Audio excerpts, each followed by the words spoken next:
we have amazing guest today, former Attorney General Sean Reyes, the former Attorney General of Utah. I don't think there's a lot of kids that wake up and someday say, I want to be an Attorney General. I mean, maybe you wake up, you want to be a doctor I guarantee or a lawyer. you, there are no kids. But, you know, the Attorney General, that's a pretty powerful position in the land. What is the most shocking thing we either don't know or what would surprise us? One thing that would surprise people is actually how much people of different parties do get along behind the scenes. But for me, there is a lot of disloyalty. My dad's an immigrant from the Philippines. He grew up in the Philippines, came to the U.S. He was like the Elvis of the Philippines. I mean, he was opening for Bob Hope when he was a young man. And my mom basically said, this is an Asian F. And she grounded me all summer.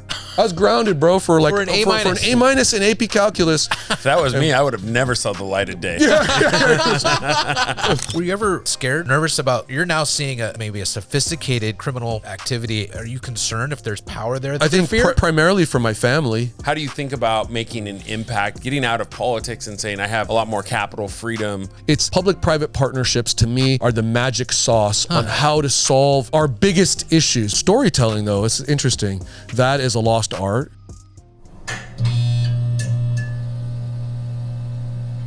Welcome to another episode of Flip Your Friday. I'm your host, Win Silverman. This is my co-host, Casey LeBlanc. Casey, we have an amazing guest today in former Attorney General Sean Reyes, the former Attorney General of Utah.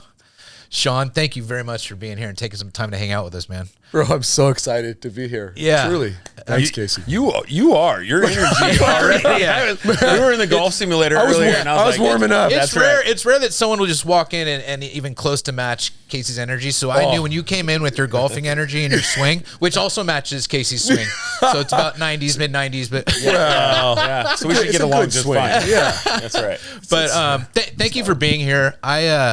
I'm super excited just for your story because I got to tell you, I don't think there's a lot of kids that wake up and someday say, I want to be an attorney general. I mean, maybe you wake up, you want to be a doctor I guarantee or a lawyer. you, there are no kids. Yeah, you maybe want to be an athlete, but you know, the attorney general, that's a pretty powerful position in the land. And I think what I really wanted to start with is talk to me a little about your journey of getting to there. Then I want to teach the audience really what, you know, the role of an attorney general, all that, but I want to get into a little bit of your origin and talk to me a little bit about your journey of getting to that position, and then we'll take it from there. That's good, because the journey is, I think, interesting. The role itself, you might put some people to sleep. Yeah, we can ask some questions about it. I'm sure we can make that interesting. But. Well, fellas, let me say first off, though, thank you again for having me on. This is season 3, right? Yep. You guys have had some success. Wynn invited me on a long time ago, and I was like, bro, I kind of want to make sure you guys can make it past episode 20. It's like a wait and see. Let's have a couple of people go first. His football career, his representation career. No, he's a superstar. I met Wynn, and instantly we bonded through our mutual friend, Kenny the Hurricane Hansmeyer, and for a love of sports, but also people, and just the passion that he has for helping people. And he's like, you got to come on. And he's like, my partner, Casey, we're a little bit yin and yang, and we're complementary, but he said he's incredible. And now that I met you guys, I get the dynamic. It's pretty cool. So again, congrats. I get asked to be on a lot of podcasts, and frankly, I just don't have enough time to hit the majority of them. But this one I had marked on my calendar, awesome. And it's remarkable. Maybe some of my excitement is because when I was a kid, I never thought I'd be sitting, getting interviewed by super successful people who are kind of who've done amazing things. Why? Because my dad's an immigrant from the Philippines. He grew up in the Philippines, came to the U.S. Seeking a better life and some protection. He was an amazing story, and I don't want to get too far afield. Another time, I wish I could really delve into, because he was like the Elvis of the Philippines. He was opening for Bob Hope when he was a young man. Wow. He was a talented artist. He literally was a personal artist for the Pope, the Holy Father, in the Vatican. Wow. When he was like 18 years old, spent time there doing large portraits and pictures. He did feature-length films as a producer for MGM Studios as a young man, had his own radio show, TV shows, very successful, but left all that in part because of political persecution and turmoil. His uncle had been president of the Philippines only a few years before. And at the time, the president, my dad had opposed. And so there was some friction, I'll put it that way. Nothing like dealing with the opposition. Yeah, you know this from working on some international campaigns. Yeah. I mean, I don't know who knows this, but congratulations. You helped President Fernandez. And I mean, amazing work that you've done. And so it was a much safer environment for him to come here, but he knew nobody. He had nothing, came just with his faith and his work ethic and his desire to build an American dream, and scrimped and scraped. The story of how he got to stay here, he won a national art contest in commemoration of Reverend Martin Luther King. Wow. And Dr. King had been killed, sadly, and his wife, the amazing Coretta Scott King, hosted a national contest. And my dad, living with day laborers, working odd jobs, did a sketch, and he didn't even get a chance to finish the whole thing. And somehow a friend was able to turn it in, and it won for LA and California, went on to the United States, won for the whole United States. Wow. They brought him to Atlanta and said, "Welcome to America." This is, don't you love this country? He said, "I absolutely do." I mean, he was fiercely proud of being an American. And so that helped him on his journey to get citizenship. By the way, he said the best day of his life, next to marrying my mom, because he wasn't an idiot. I mean, he was like, best day of my life, other than marrying you, baby, was raising his hand to take the oath of citizenship here in the United States, And I was like always a little bit disturbed by that, not because I'm not patriotic, but I was like, okay, so you got mom covered. What about watching your children be born? Like, wasn't that second? Distant third? Yeah. He's in like, you're on the podium. You're top three. But he loved America so much, no longer with us, but he lived a remarkable career in art and film and doing motivational speaking. So literally he had this wisdom, wellness, and wealth system and program. And when I was 17 or 18, I was on stages trying to teach doctors and lawyers how to have a more fulfilling life. They were at the apex of their careers, but maybe they needed some balance. And so it was something that my dad had always talked about. And miracles was one of his, like the Mamba mentality that Kobe had. My dad's was about the miracle mentality or mindset that no matter what your circumstances, no matter where you are, if you're the richest person in Beverly Hills or you're in a favela in Brazil, that God loves you, that he cares about you, and that he provides miracles. They surround you if you'll only look around and recognize them and then be appreciative of them and capitalize on them, and then someday you can become a miracle for others. And he kind of lived that ethos. Wow. So growing up around a guy like that, larger than life, he trained literally with Danny Inosanto, who trained Bruce Lee. And so Sensei Lee was there at my dad's studio. We had Gene Autry come sit at the house, John Wayne come to the house for my dad to paint portraits. You met Bruce Lee? You met all these people? I didn't. Well, I was like one. Oh, okay. So, but you're seeing this. There's this. You're seeing this energy. I'm around this. It's his chi, his mana, as we say in heart, in the Polynesian culture. His spirit was very powerful and very attractive to people. It was very positive. It was an abundance spirit, like I felt when I first met Win. Too many people, especially in business and particularly in the entertainment sports world, it's scarcity. It's like zero sum equation, and for Win and hopefully for guys like me, it's like we're always looking for the win all the way. I think that's why they named him. That's also why they spelled it differently. It's a little Sean, I was waiting for something. I was starting to feel really good about myself. Too much love. I was starting to get weird. Well, tough love is good and reality is good too. So I had that on my dad's side. Then my mom was the opposite. She was as strict as she's half Native Hawaiian. So that part of her was very like happy and positive, but she was also Japanese on the other side and very rigid. I still remember she was a high school principal, which is a story unto itself. So she's very talented. She's very educated. She's extremely hardworking. But back then in the 1970s, as she's making her way up from a teacher to a counselor to a dean, the glass ceiling's pretty high. And they pretty much tell her, you're never going to be a principal. I mean, you're a woman and you're a woman of color. Yeah. Good luck. And I was so offended by that and upset as a young man. And, you know, it's my mom and she deserves it. It's not fair. And she was really good about saying, look, life is not fair. Like, just start with that. Yeah.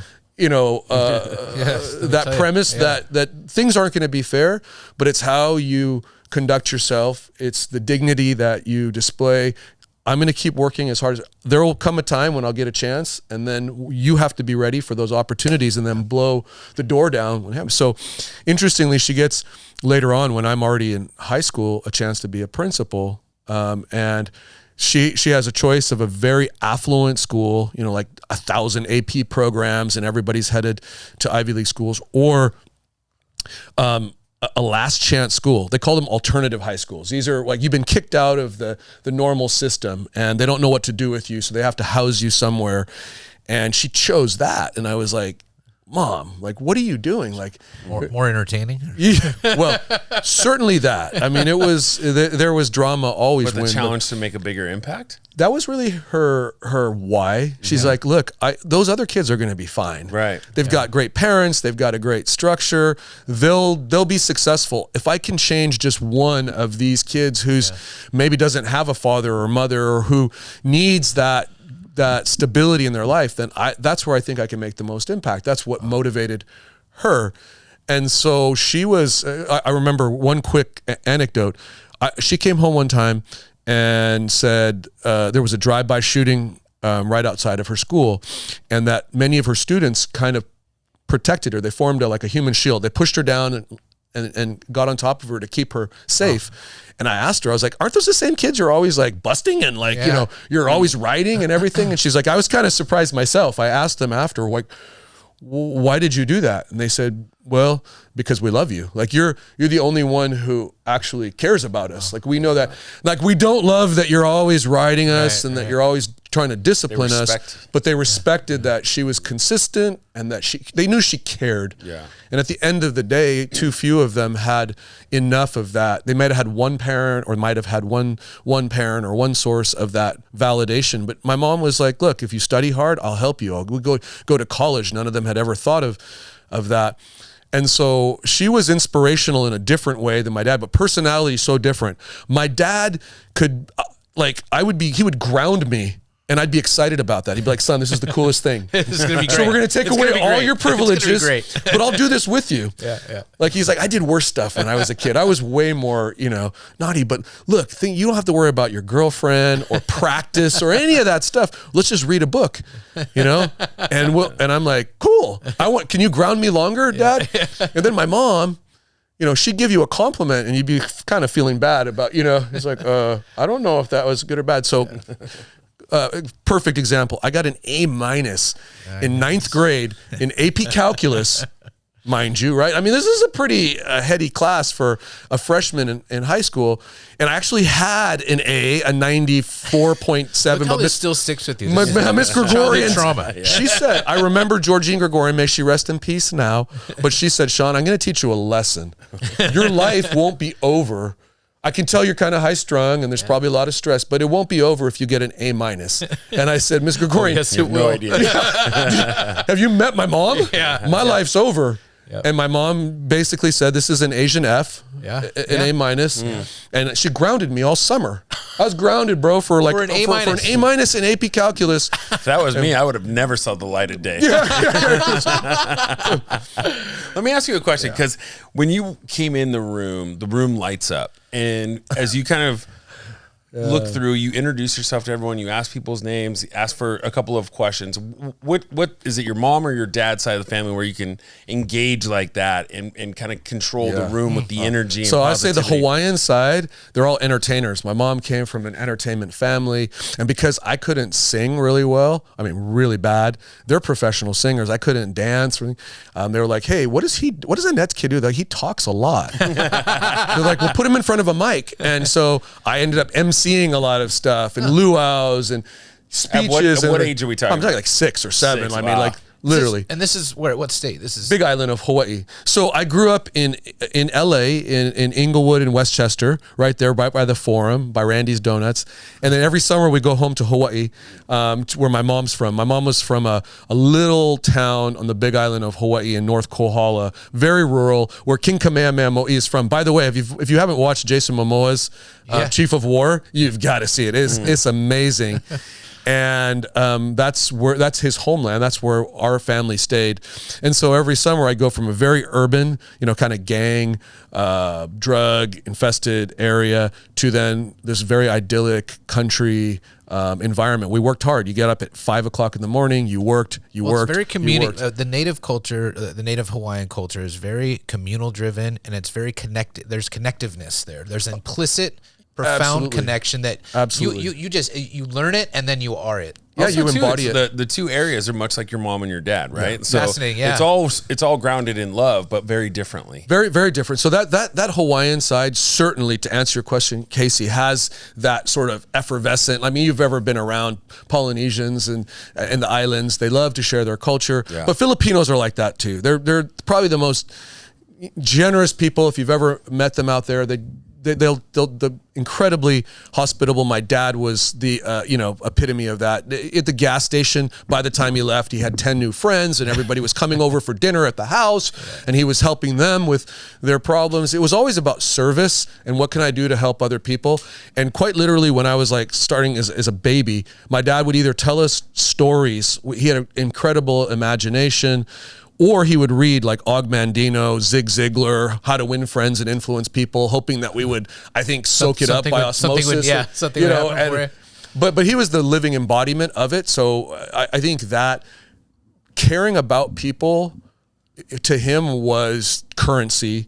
And because we didn't have a lot of money growing up, it was about what can you do to help other people, and that's really how you find fulfillment. And my mom embodied that, but just without as much of a smile. I mean, she was a sweet person, but the stoic kind of Japanese, I mean, when the Japanese sent their sons off to war in World War II, mind you, they're from internment camps. These are multi-generational Americans who are now imprisoned by their own country, and they send their kids off to fight for a country that's basically abandoned them and taken all their property. And they say, I think their phrase was, live if you can, die if you must, but never, never bring dishonor to our family. I mean, and so that ethos combined, my Japanese grandfather said, try not to get into a fight, but if you do, make sure you win or don't come home, right? And so, I was blessed, and I know this was only question one, and I apologize for going so far afield. But do you have kids now? 6 of them, yeah. 6 kids. 6 kids, which this is amazing. Which is a small Hawaiian family and Filipino family. But you were in Utah, so that Utah, it's one wife. I want to be abundantly clear. Yeah, it's my wife Seisha, who's the love of my life. 30 years of marriage this year. She's the coolest thing. I went to BYU to play ball. I didn't play much ball. I got a good education. We have something in common. But Casey's mentioned to me that your PT was a little bit below his. But he was at San Jose State. Exactly. Big fish, small. You were Northwestern, bro. Totally that's Big Ten or whatever it's called now. Whatever. That's still Big Ten. Okay, I can't. Wait. So okay, I give him too much crap. I didn't think that the water boy in a Big Ten is better than an actual. I knew we'd get to this at some point. So let me tell you how little I played compared to win. I got my broadcast career because the coach literally said, so at Cal, they're such studious folks. The guy who's calling our volleyball games in the middle of the match, he's like, oh, dude, I'm late for class. So he just jets. And everyone's like, who's going to do the PA stuff? And you got the nod? Coach is like, Reyes. I'm at the end of the bench. I'm literally sitting next to him like here. And he's like, just take over. You're not getting in anyway. Okay. See? At least I got in. Yeah. In fairness, I'm a grad student, right? I already had my, I'm in law school. So that's my excuse. That's at BYU? This is now at Berkeley. Right? So BYU undergrad. Can you imagine that? Like jump from Provo to Cal. to Cal To pure to chaos? Berserkly. It's all right. Yeah, the first test I took at Berserkly, I like that. the first test I took at Cal, I said, am I dressed okay? Because at BYU, if you have even Facial as hair, much- right? Yeah. you can't take the test because you have to be clean shaven. Even that, which is pretty clean shaven, they'd be it's not gonna testing. work. They're like, It's like the Yankees. Yeah. Bro, they are Very similar. so strict, and so I'm asking the proctor at Cal at Sproul Hall. I'm like, so am I clothes okay? And he's like just looking at me so quizzically, and he's like, oh, do you want to take the nude? You want to take your test without clothes? And I'm like, right. what? There was he's the like, there's a naked waiver. man at Cal. Andrew was there when I was the naked man, but there's a waiver that he said. He's like, if you want to take there's a nude waiver. Basically, you have to disclaim any liability because you get splinters in your rear or whatever. I don't know.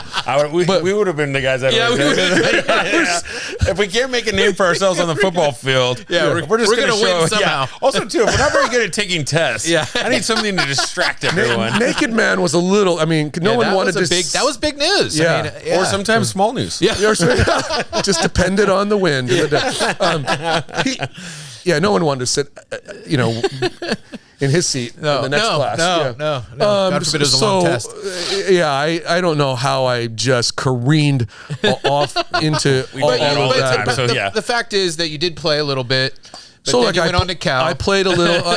I got recruited at BYU. I didn't play. We had an incredible coach, Carl McGowan. I wasn't one of his recruits. I went on a Mormon mission to the inner city of Chicago, speaking Spanish. I came back, got out of BYU as quickly as I could because I wanted to get on with my career. Didn't have a law career in mind, but ended up going to law school. Berkeley was fantastic for me. Cal tuition, thank you, State of California, Governor Newsom. Although I think he's going to try to get me on a birth tax and a high school graduation tax. I'm waiting for those to come. He'll find a way. Yeah. He's like Kaiser Permanente, AI, scrape all of that. This Kaiser's, guy, as I tell everybody, Kaiser's very good when you're healthy. that's. But so then I went to Cal and I had eligibility. I played for the Golden Bears. At a time it was really exciting. Tom Holmoe Mooch went to go coach the 49ers. Holmoe came in as our head coach. Steve Young and Bart Oates and Jesse Sapolu were there for the 49ers. Late 90s. Well, 94 to 97-ish in there. And then Holmoe then becomes the athletic director later for Brigham Young University. Really sets them on the path that they're on now, which is remarkable with Kevin Young and basketball, Kalani Sitake in football, doing amazing things. But we were all there. In fact, Kalani Sitake was a missionary that I drove around up in the Bay Area right there. At that time, we were doing jiu-jitsu. The Gracies, they were exploding, and it was like pre-UFC. They were just about at the nascent stages. I had started that in training with Hickson Gracie and Pedro Sauer in Utah. So we took that. We were training all these guys at Cal. Weren't you trying to get involved? I'm sorry to interrupt you, but wasn't there a bare knuckle fighting concept in Utah that you're trying to get off the ground? Yes. Well, it's not just in Utah, bro. This is everywhere. It's BKFC. It's a real thing, right? Yeah, these guys. Have you not watched? I haven't watched it. I haven't watched it. I just remember a friend of someone you set me up with said he wanted to talk to me about it. No. Yeah, Friedman and these guys. It's legit. It's real deal. It's bare knuckle. They're going to bring up bare knuckle. BKFC, fighting. bare knuckle fight championship. I think it's where UFC was. 25 years ago. Yeah. They're selling out arenas all over. It's in some ways even safer than traditional boxing because you have to be a little more careful. You don't have gloves on. Well, speaking what's your role in that? So I was advising them for a little while, just helping them.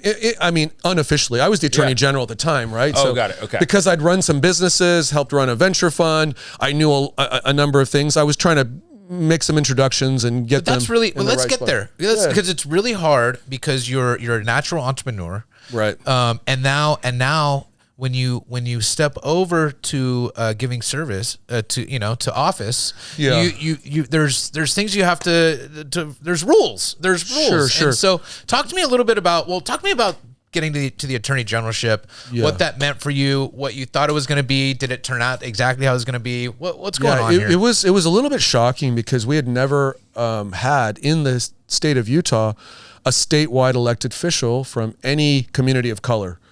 And, I all of a sudden I was young. I was not just one color. I was lots of colors representing the Pacific Island community, representing the Hispanic community, representing the Asian community.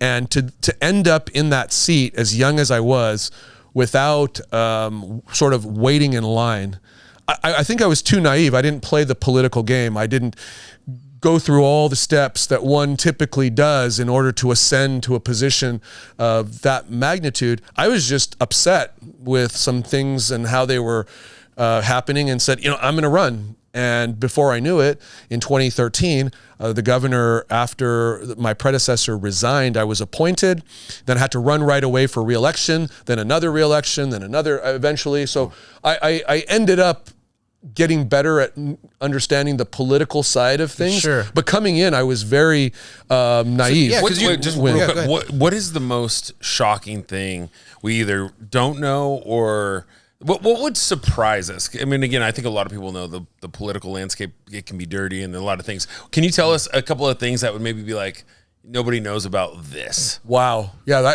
I don't know if I'm ready for that question, because there's so many things. But let me tease it a little bit. Let me. Yeah. Casey's like, I want names, man. I want names. I want numbers, and then we're gonna reach out to him and have it on the podcast. We're working on a book. This is kind of like one of those answers, and when in an interview where they're like, "What's your biggest weakness?" and you're like, "Oh, I work too hard."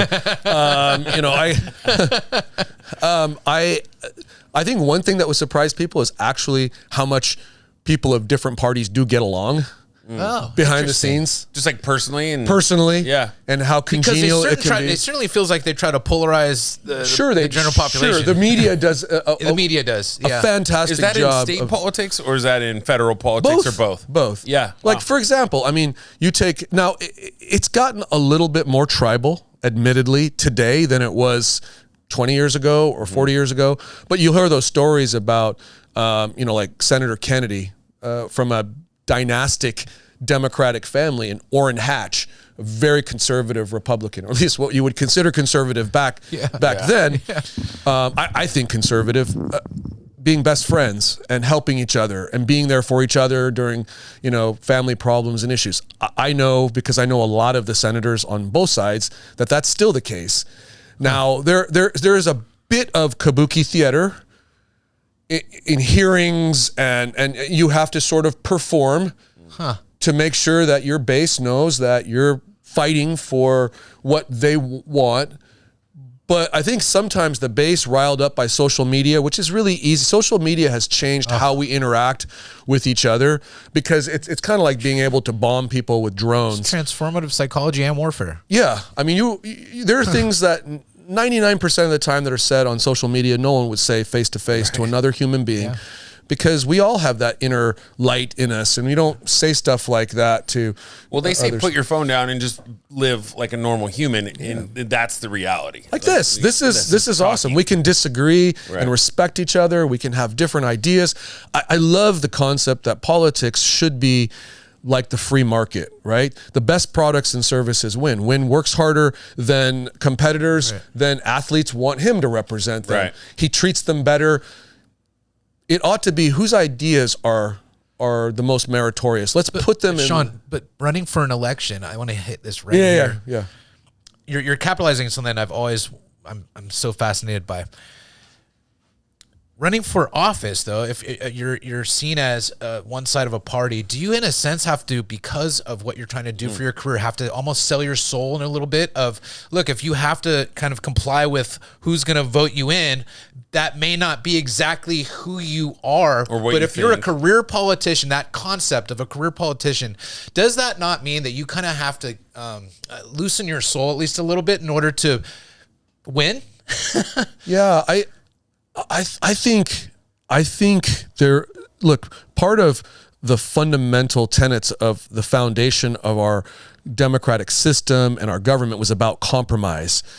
And so I think you do have to compromise at times. And sometimes it might be this, look, for the higher good, I want to pass this particular bill, which I think will help all these folks immensely. In order for me to pass this, I've got to give a little bit. And on something I don't care about as passionately, let me support that concession for the other side. And everybody, works together and tries. So there is that underlying sort of dimension. Your question's a pointed one and a hard one, because I would be self-indicting myself, probably look, I'm part of that whole process. Do I think that at times I compromised my integrity or my values. I don't think I ever did consciously. Like I wasn't like, you know what, I want to sell out but I think there's immense peer pressure on a particular issue where you'll say, you know what, this is not my ideal bill. Yeah. That my party is pushing forward. But I like 80% of it. I don't want to let perfect be the enemy of good. If I hold out, that's a great line. And I say, I'm not going to support this, then we're going to get, we may end up with nothing that I want. Let me jump in and the 80 I can get behind. I may not like the 20 at all, but I've got to figure out ways to get stuff done because it's collaborative. It's not an autocracy where I just get to make a decision like a dictator and say, this is what I want. Yeah. So there, like I say, inherently, there's always going to be some compromise. Now, some people will say compromise means you're compromising your values, your soul. Yeah, no, I just really wanted to know if that's something you grappled with. Every day. I think you're always like, look. It's a negotiation, right? In negotiation that happens. Almost in every negotiation. Every large negotiation. I think Ron DeSantis, whether you like his politics or not, said something that I liked how he said this. He's like, politics is actually very easy from this perspective. You, whether you're a Democrat, Republican, whether you're an independent or libertarian, you have a certain set of values, core values and principles. And when policies come your way, you analyze them within the prism of that perspective. And if they align with your principles, you support them. If they don't, then you oppose them. The hard part of politics comes dealing with the aftermath of that decision, because then you're having to get yelled at by, people that you live next to and people that want to drop bombs. And so for him, he was like, it's not, if you're true to your core beliefs. Now, are there people in politics who are somewhat like chameleons and can jump every which way? Yes. I mean, but those people end up usually fizzing out. Yes or no? I think there's some that I think you can be extra flexible and work the system and get up to powerful positions. I'm not naming names, but I think there is an element of DC that worried me a little bit, and that is that there is the raw power that's there, and I say this for both sides, Republican or Democrat. There is a tendency for a lot of people, not all people, to want the proximity to that power or the power itself more than the things that got them there in the first place, or the impact. And so I'm not talking about illegal stuff, although there's some, there's some illegal things that go on. I'm not sure, or things I think should be illegal. I don't know how you trade so capably on information that you're not getting. That doesn't seem fair. But that aside, I think this is where I'm getting at. There's sort of some rules and the way that DC works and operates that if you're not willing to play that game, you're not going to be that as successful. And I'll give you just one example of where, for me, it would be very hard to be in that environment, which is why I never sought higher office or other office in Washington, DC, even though I think it's incredibly important, the work that gets done in DC, and I think they're brilliant people and they're good people there. But for me, there is a lot of disloyalty, and for, I don't know, my culture and my family, it's not the ethos. Beyond almost everything else, it was loyalty. Not stupid loyalty like, hey, I think you're evil and I'm just going to follow you into look, I care more about you than being a particular title or power or influence. And if you've been loyal to me and you've helped me get where I am, and I'm not going to cast you aside, and I'm going to stick with you. You're part of my family, my ohana. And in DC, I see too often people willing to just for the convenience or for their own ambition, cast people aside and not be. It's a little nasty. I think we were talking about that one time. A friend who was on right? Doge. Yeah, but instead of getting into that, to walk us through, I guess I think people know at the very, very surface level what an attorney general is. Yeah, But top legal officer. So that's on the civil side. They represent all of the appendages of government, but also the top prosecutor. So on the criminal side, like I had a whole police force within my office, investigators, some of the best in the country on task forces, like the Internet Crimes Against Children Task Force, or our Secure Strike Force, with particular missions. We did one for organized retail crime, which you guys have taken to a high art here in California. This is like, this is like shoplifting on steroids. Yeah. But you have to have people who enforce the law. Were you ever scared or nervous about, like, you're now seeing a maybe a sophisticated, lack of a better term, let's not call it evil, but criminal activity? Are you concerned if there's power there that you're going after them, right? I mean, yeah, I think primarily for my family. If 6 kids, even though that's again small by my, my auntie's judgment with their 15 kids, and yeah, for sure. I mean, my parents taught me not to live in fear ever, in terms of if you're doing what God wants you to do, or at least trying to, because none of us are perfect, then don't fear. Have a healthy dose of appreciation for the consequences of your actions. Be smart, understand. So when you say fear, not like I'm afraid that I'm gonna get. I'm cautious and careful, and I really want to make sure that I minimize the chance that someone can hurt my family. Sure. So I guess the closest thing to fear is if something would happen to my wife or my kids, and also the people that I care about. So it's not just my immediate nuclear family. I mean, there are people that, whether they're organized syndicates or they're just political enemies, they'll go after the people that you love and that you care about, which is why, I don't want to let people know how much I care about Win here, because Thank you. I don't want him to be a target. Yeah. He's like, I don't know him. Just a guest. It's really Casey's guy. He came in. It's like the wedding crasher. Neither of us invited him.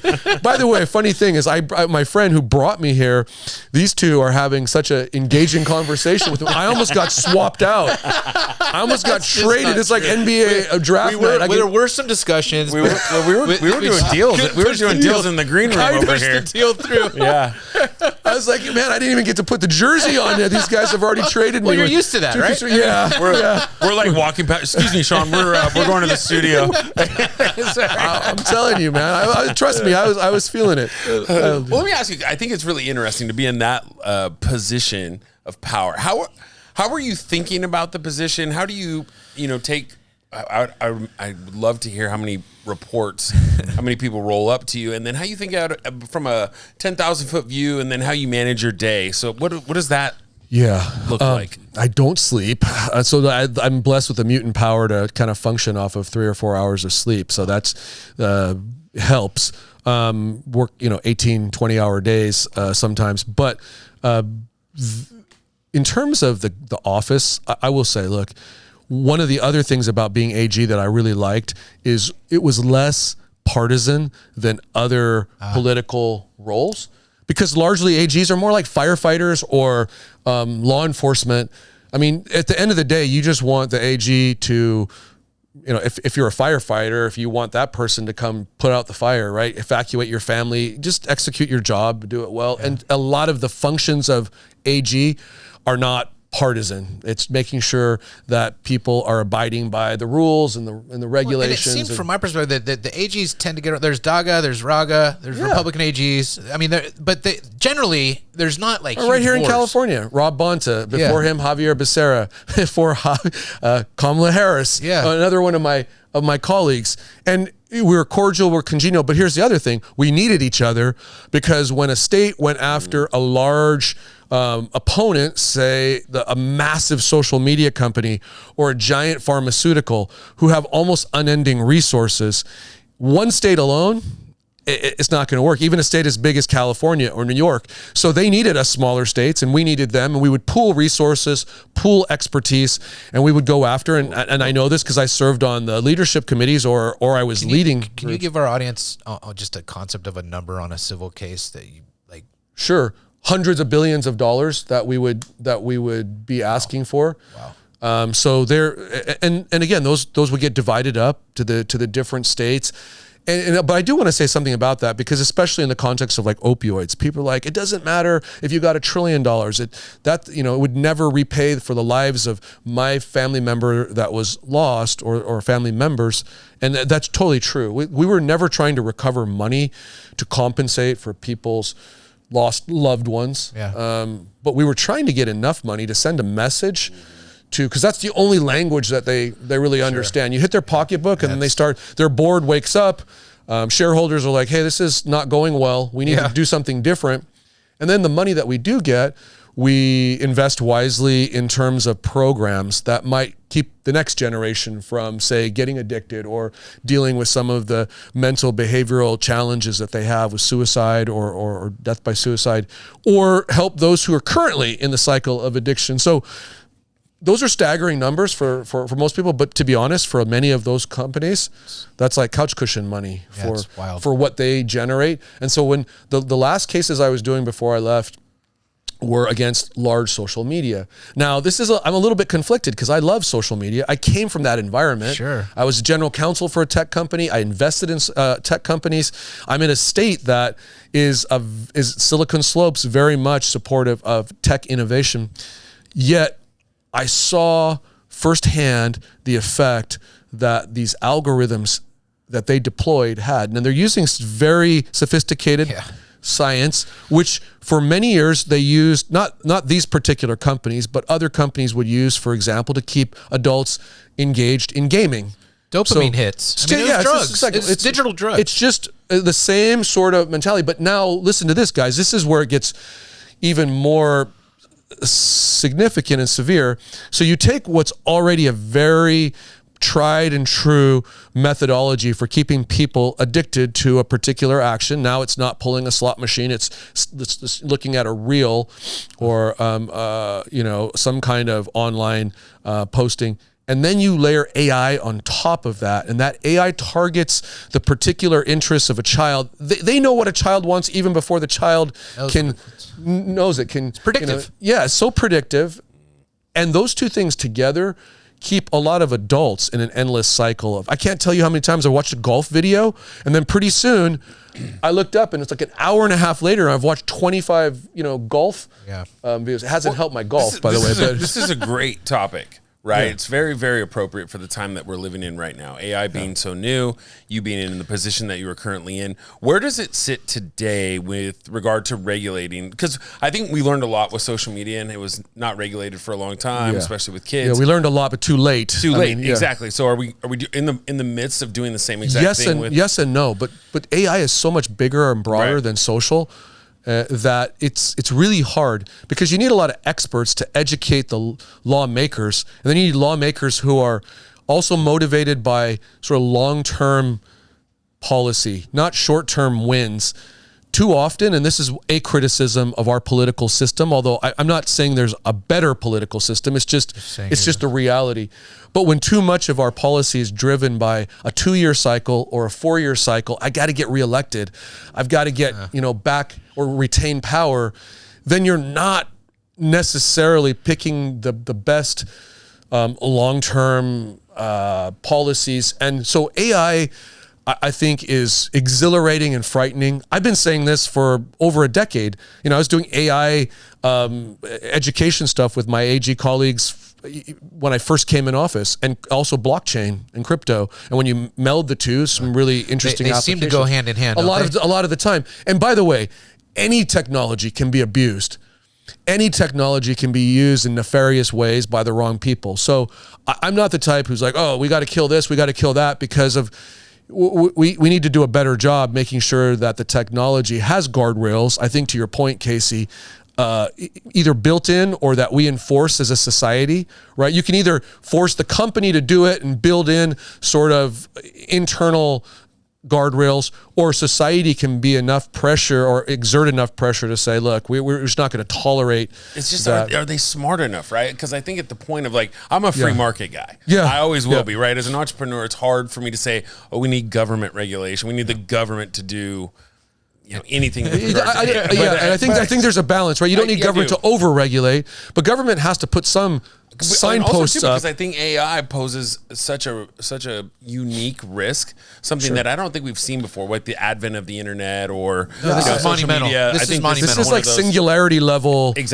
type of existential and if we don't act, threat. We have more risk than I think some of the others. The stakes are so much higher here with AI, and we need honest people with integrity who care more about preserving, mankind and everyone's sort of standard of living than just making a quick dollar. Because right now there's a lot of opportunity to make immense amount. Are you at the point now, as you've stepped away from your AG position, where you can make a declaration of what you think is right without having the political impact? I think so. I think I'm a little more free to speak my mind. Well, here we go on Friday. And say, hold on, let's get a plug in here. Flip your Friday. We want to know, okay, so where's AI today? Win and on Fridays.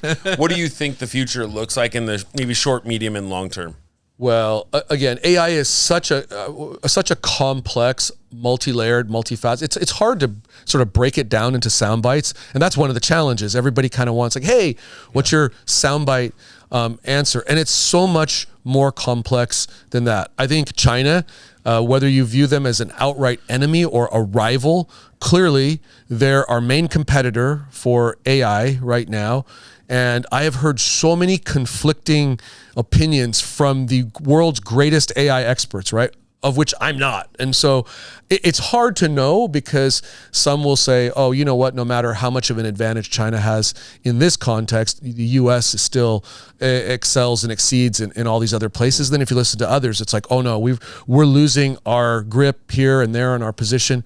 And it's not just the raw technology of the AI and the algorithms and how, of course, there's the data side. How rich is the data? How do you collect it? There's a company called Zenter right now that I'm working with that has incredible applications for tech med on how to gather information from the human body, derive it in ways that we've never had before from a molecular level, but how to house that and maintain that and allow AI to search that and analyze that in a way that you protect so that it doesn't get abused in the hands of those who maybe don't have the best interests of the United States. Those are all really complex things. That's why now I get to sit on boards.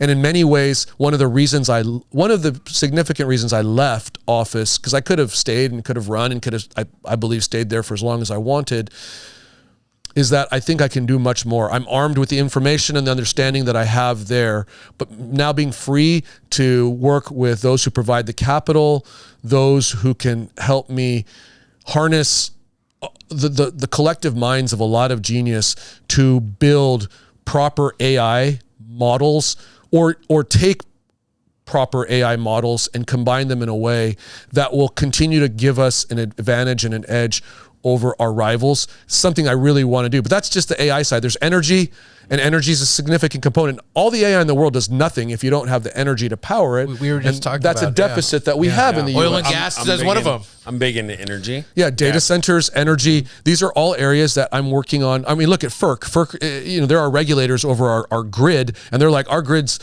so unstable or at risk vulnerable. of instability and so vulnerable. There are other parts of the ecosystem that we don't even have time to delve into today. So I'm not ready to make some bold proclamation like Elon, who's been warning against the rise of the machines for over a decade. No one cares what the former AG of Utah thinks or says, but I do think that Democrats and Republicans have to put aside whatever ideological skirmishes and things that they have, and some of them are legit. Like some of them, they're not going to see eye to eye, and they're worth fighting over. Fighting, not killing each other. Fighting for a competition again of ideas and see who's rise to the top. But AI is an area we need everybody It's got to be a bipartisan. It's got to be bipartisan. It can't be like, oh, because these guys are. We don't want the Democrats to have credit for coming up with this great solution. So let's can that. Or these guys are conservative, so they're inherently not as bright as we are. I mean, all of that stuff for AI, it poses enough of an existential challenge to us that we really need everybody in the boat, all rowing in the same direction. And we can argue later on about whether you're a Yankees fan or a Dodgers fan. But right now we're we're Team fans. America, we're baseball fans, right. And we got to just get stuff done. Right? Let me ask you a question. I'm curious. So you're, as AG, you're thinking about how to make sure people are following the law, and you're managing people in task force, et cetera, just to your words. As you transition into being an entrepreneur, we talked about AI. What problems are you interested in solving, or how do you think about making an impact, getting out of politics and saying, I have a lot more capital, freedom, flexibility? What are you thinking about? Because this is pretty new. Yeah, so I advise a lot of family offices. I advise funds, whether they're private equity or venture. I advise foundations, firms, sometimes even foreign governments. We, through some of my partners, and we file our FARA documentation. This group that I'm working with, Tactic Global, but I think FARA being foreign agent. Yeah, for our audience. Yeah. I mean, this because you worked with the DR. Yeah. And I try to help them understand how to position things where they'll meet the least regulatory resistance, because a lot of the times the government is unfortunately an impediment to innovation, right? And the other thing about this is I think government was not architected to solve all social problems and issues. Government was intended to be pretty lean and have certain specific functions. At least that's what our Constitution says. Where did we go wrong? The problem, though, here's the problem. And again, I don't. California is a good example. There are a lot of people in government who are wonderful people who have big hearts and want to do the right thing, but they think government is the solution and the answer and the mechanism to do that. That's where we disagree. I'm like no you. entrepreneur I'm a free ever. market. I was going to say we're all aligned there. Sir. President Reagan used to have a great saying. He said there is nothing more permanent than a temporary government solution or a program, right? Because once you start a government program, it just seems to metastasize, and then you have to justify why it's there, and then all these people's jobs rely on you. You don't want to let them go. Raise more money for that. Pretty soon, more money, more people, right? But less results. So I think the private sector really has to lean in. And if I had one message for government and the private sector, it's public-private partnerships, to me, are the magic sauce on how to solve our biggest issues, because you need to lean in on the private sector. They have the resources, the nimbleness, the agility. Yeah. I'm so curious because I'm on private sector. Yeah. And I do believe to solve bigger issues, problems that I would call opportunities, having the government on your side. Just to you need access, you need help to make a bigger impact. Like, right, you can stay in your lane. Yeah, and government needs to have some signposts that say stay in these, otherwise, also too, like, hey, there's not a lot. I mean, unless you know someone, you go back. There's a lot of backdoor deals that happen. There's a lot of there's not a lot of access. How would you say, hey, listen, if you want to solve bigger problems and you're in the private sector, but you need maybe the government or public officials help? Where would somebody even begin? Call me. Tactical. No. Please put his phone number up. It's a tough position to be in. It's a business, right? Certainly, as a government official too, you have to be very careful. I brought an opportunity earlier off camera, and it's something like that. That was more. Let's be clear. This is a hairbrained idea that Casey had that I don't endorse. That no. But actually, I think there's a lot of merit to this. That's not the first hairbrained idea I'll have tonight. But no, it's true. It's like, hey, I want to solve bigger problems. As you're in the private sector, and you're like, if I had government problems that I could solve privately. So this is one of the second reasons why I left, because I saw how inefficient government is, and I wanted to be able to take my knowledge of how these work and the connections that I have with governors and senators and AGs, and not in some unseemly way where it's like, oh, let's go help all of our friends with a backdoor, deal. It's no, you know what? I think this is truly remarkable. And I think you need to know, because I'm pretty sure you don't, that we already have the solution for it in the private sector. You don't have to reinvent the wheel. You don't have to study it for 10 years and build a large government program. Guess what? It's been solved. It's right here. Let me just connect you guys, and then let's facilitate that kind of public-private partnership. So I felt like I was uniquely situated to be a liaison or a bridge. Not just here domestically. Again, there are a number of foreign governments that have incredible innovation. Some of the Israeli tech that we've looked at that would help us on so many levels. It's like, hey, it's already there. They've already figured it out. Is that a real business that you're considering, where you're taking the issues within government and solving them through private relationships, but you're able to connect those dots? Yeah, so I'll give you an example. So there's a company called Peregrine. It's an offshoot of Palantir, which is a DoD software that very successful, very, very big, very powerful. Peregrine said, hey, we want to create a suite of AI-based services that will help law enforcement at a local level, being local and state, be much more efficient, much more effective. It'll be safer. It'll put more criminals away. It'll be less burdensome on the taxpayer. But we don't know chiefs and sheriffs. We don't know the attorneys general. They're like, AG, you actually know a lot about tech, but I say AG, I was out of office when they approached me, so I just want to be clear about this. Sure. They came and said, would you consider doing exactly what you just articulated, Casey, coming on board with us, help us, advise us on the business side, because you happen to have some business background. You've worked with startups, you've worked with mature companies, but also help connect us to the right people, the ones that you know who would be receptive to this kind of innovation. Because let's be honest, not all sheriffs or law enforcement are going to be like, yeah, bring that stuff into, it's like, no, we've done this the same way for years and years. So I know who those folks are. I've put them in, and you could just see the magic happen, because I would just tell one of my former AG colleagues, I wish I had this when I was an AG. Now that I know this exists, you guys, many of our problems are solved.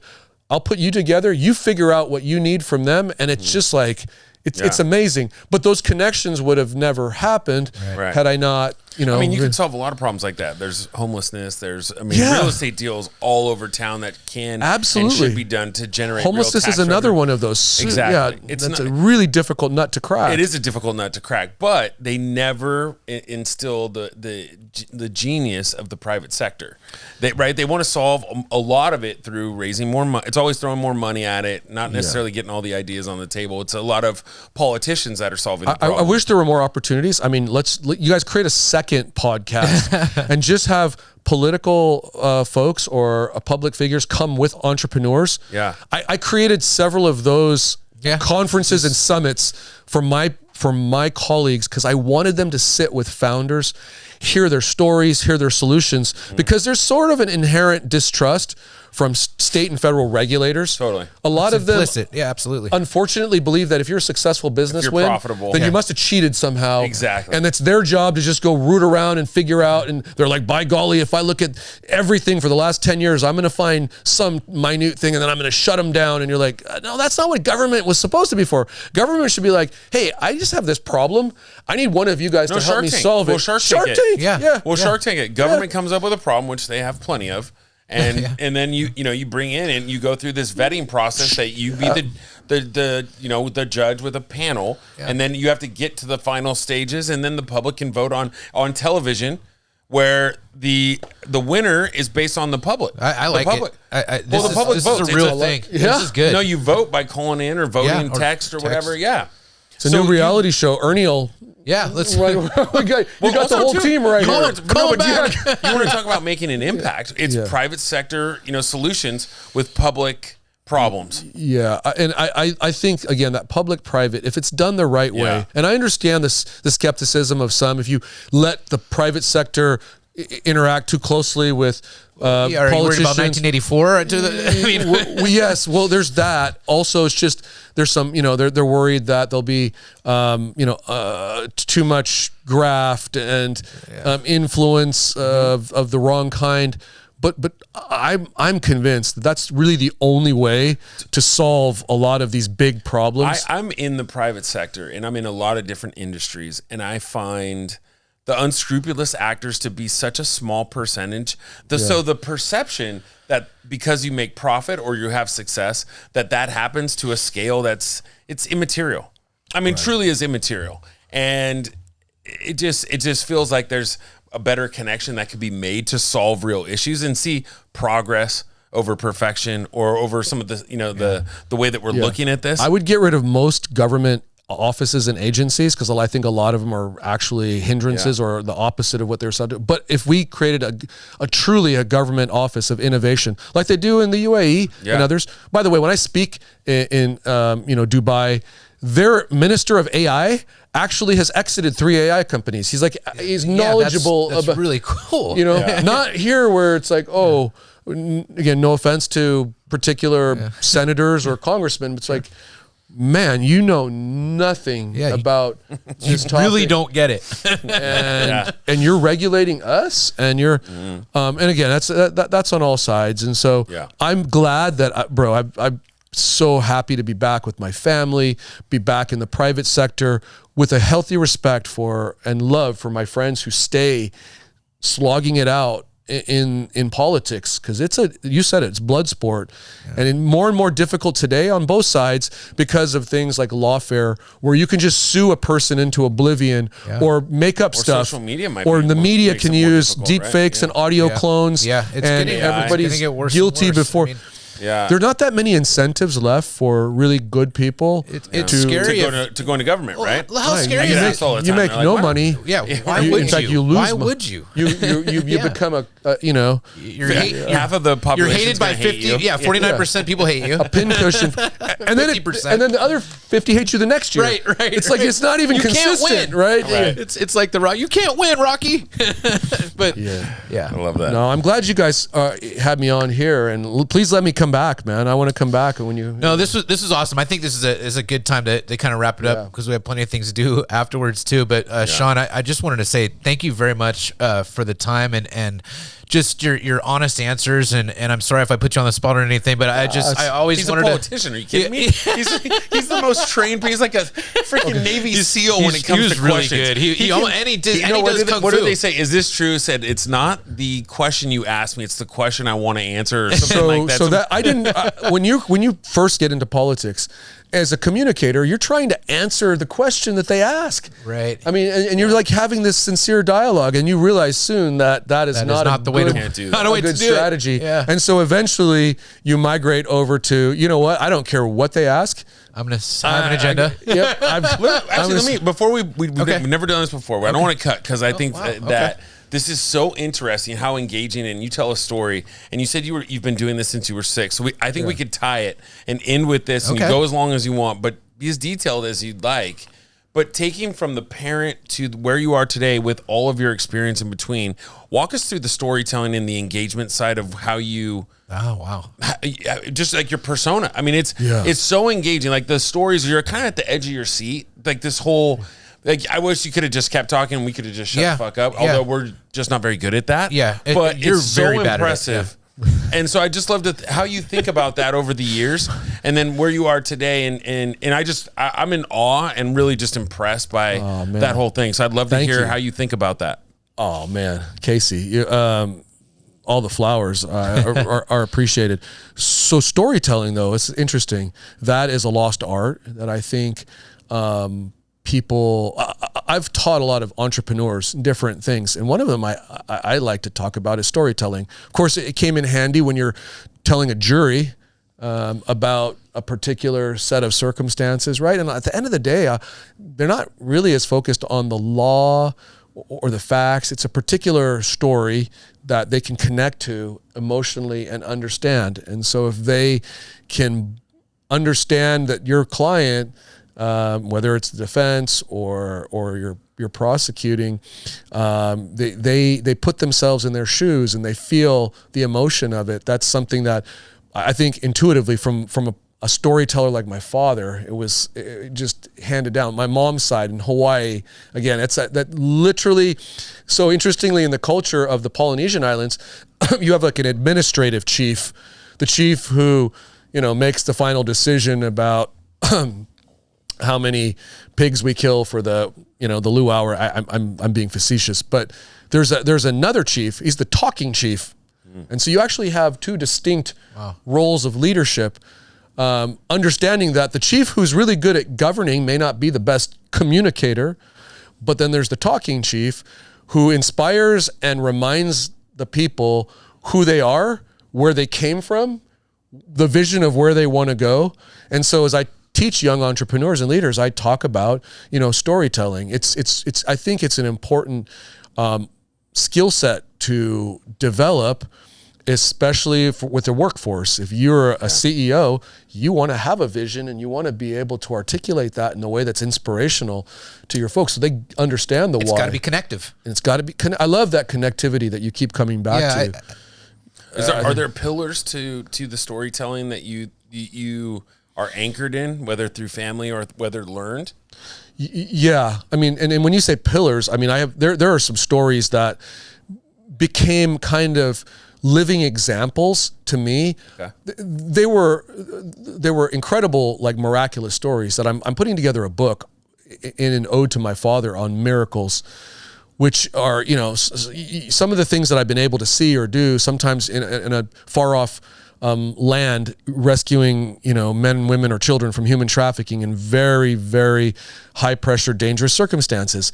You would think that the miracle was, the rescue. The miracle was like 100 other things that led up to that or after. Right, and so I want that people might not normally tune into, and I want every person again. I hope that every person feels validated in some way and feels like they have some worth to society and to mankind. Because I think the saddest state would be this state of loneliness where you feel like you have nothing to contribute or life isn't worth living anymore. Yeah. And it's hard because guys like you who are so engaged, who are so connected, who are so productive, you may never even get close to that realm.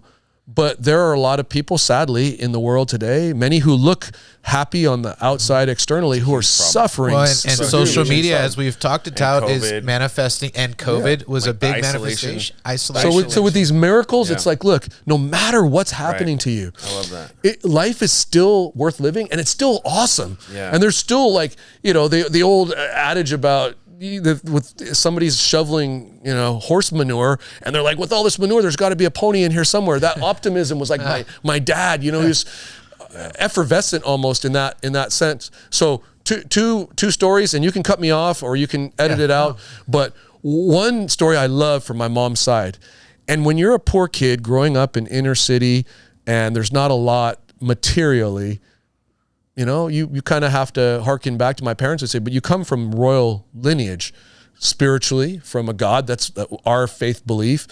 And physically, historically, you come from a family in Japan, the Maeda family that founded, Kanazawa Castle, Ishikawa Ken. There's a nobility.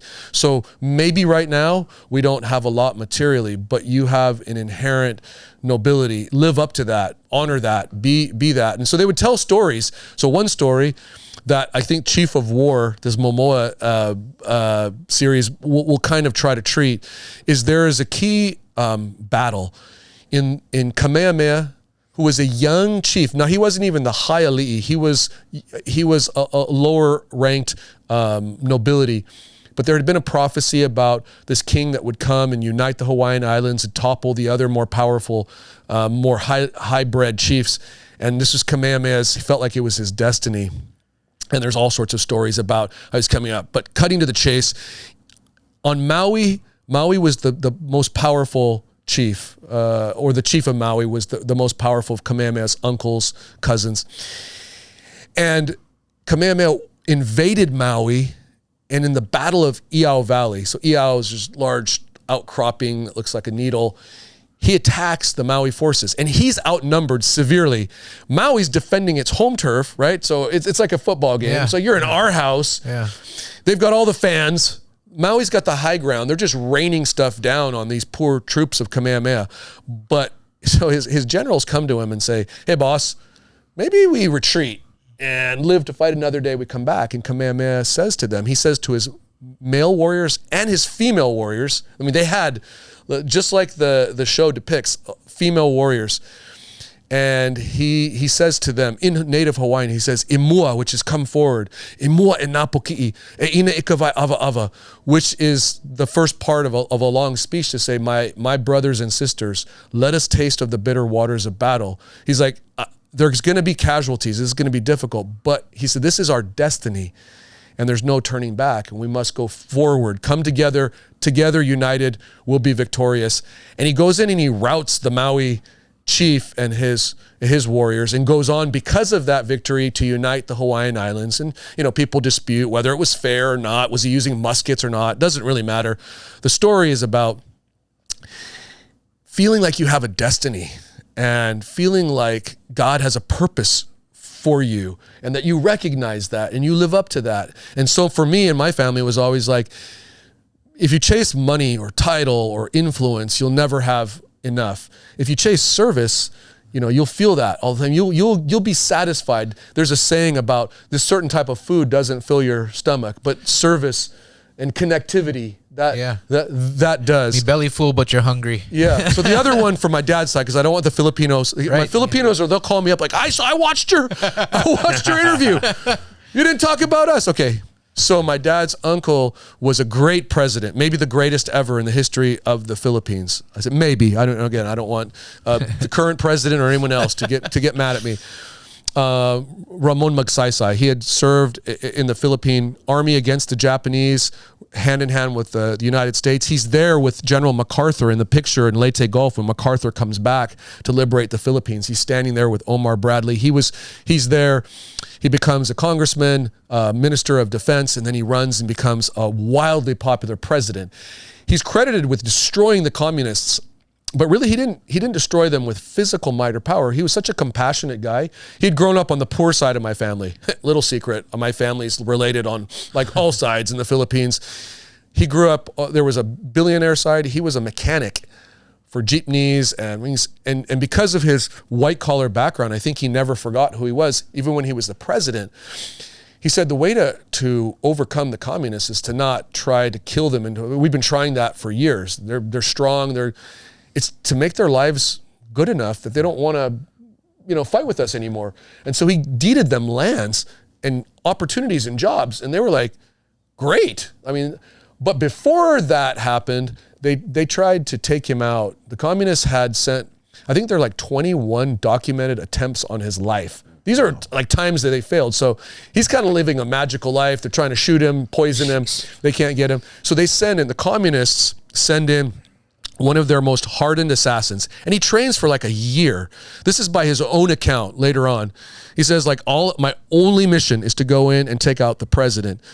Now, the president had a vulnerability. He cared so much about the people that he would open up Malacañang Palace, which is like the White House of the Philippines. And he would go stand out in the morning from like 7 a.m. to 11 a.m. and meet with anybody who was there. And there were lines of thousands of people. And these adoring citizens would come and they would bring him like chicken that they cooked, sometimes live chickens, just, for whatever. And so, security's there, but he's pretty exposed. And the assassin had a brilliant idea. I'm going to dress up like a peasant farmer. I've got a basket full of fruit, but it's not really fruit in my basket. It's a weapon, and I'm going to shoot him as soon as I get close. And it would have worked, except, fortunately for my family and for the Philippines, it took him like 3 hours to get close enough. And as he got closer and closer, he said he saw the president interacting with people with such a connectivity, such a love. He said, I'd never felt so much love emanating from an individual, much less, a public official. He was on his knees in his formal attire on the muddy ground, crying with a grandmother who had lost her child. Or he was moved by someone saying, the water is not getting to my part of the province. And so he'd tell his advisors, okay, let's get right on that. Let's fix it. Such compassion. By the way, President Trump has a lot of compassion. People don't often talk about that, but I've been with him in a number of ways. And again, whether or not you like his policies, I'm a big supporter of President Trump's policies, and I've seen that compassion. I look back at that, and this is like a seminal moment in our family's like lore and history, because this assassin could have accomplished his mission and taken out the president, which would have changed the arc of our family significantly. Instead, when he got up, he knelt down, tipped over his basket to show that he had a gun, and said, "Please kill me quickly, because if I go back without accomplishing my mission, they'll torture me." So the palace guards are all, trained on him. They're ready to take him out. And the president's like, wait, well, stand up, And he said, "Would you be willing to serve with me?" Palace guard's like, "I highly, recommend against that, sir. Let's just take him out." And he's like, no. He could have killed me. I mean, this is like found money. Here he is. He turned himself in. He's like, "In fact, would you work on my personal security detail?" I can see that. They're like, "No," either out of jealousy or sincere fear for his life. And so that would-be assassin became a bodyguard for President Ramon Magsaysay Monching. And later, after the president eventually died, he died in a plane crash. So they might have got him on attempt 23 or 24. That old man, until he was in his late 80s, he just grizzled, tough old guy. He was the driver and the bodyguard for my Auntie Luz Magsaysay and for other members of the family. They called him Manila Boy. And Manila Boy, when they interviewed him, said it was transformative, because I went intent on killing him. And then I knew, just by feeling that love that just emanated from him, that he was the best chance for all Filipinos, whether we were communists, whether we were capitalists. And I think that love, so that became a theme for our family, is that love can overcome and conquer all, even the hardest hearts, even the most disparate ideologies, right? It can transcend all of that. And so I tried mightily in my service to emulate that, to try to love even those people who were ridiculing me or trying to take me out, and have compassion and try to still protect and serve them. This is a short version of the Spanish side of my family. El Cid, it was a great champion. It reputedly never lost in battle for the King of Aragon. I mean, he fought and when the king died and his brother took the crown, El Cid challenged the new king and said, "I will serve you if you take a public oath that you didn't off your brother, that you didn't poison him to usurp the crown." The king wouldn't do that. So El Cid said, I won't fight until you do that. So the king, upset with his great champion, banishes him, strips him of his titles, and sends him out to the woods. Such a great leader was El Cid that all of his men, they relinquished their titles and their lands, took their families, gave up everything to go live in the woods with their leader, which is a cool story unto itself. But where at times I felt like El Cid in my service, every time somebody would come back, another kingdom or invaders, to attack that kingdom, even though they had been banished and stripped of their titles, guess what? This group would come and fight and protect the land that they loved and the people that they loved. And I think that mentality, because there was times my wife's like, "Man, I can't believe the stuff they say about you is absolutely not true, but it's so venomous and it's just so personal." And there were times that, I was like, you know what? I could go make a lot more money, go be way more productive, and good luck, guys. Go get somebody else to do this. And then I would think of that like El Cid. But I took an oath to protect the people, all the people, even the people who don't agree with me, who didn't vote for me, even the ones who don't like me. And I'm going to do everything in my power, whether they appreciate it or not, whether they ever know. Most of them will never know, and they'll probably live their lives thinking I'm a turd.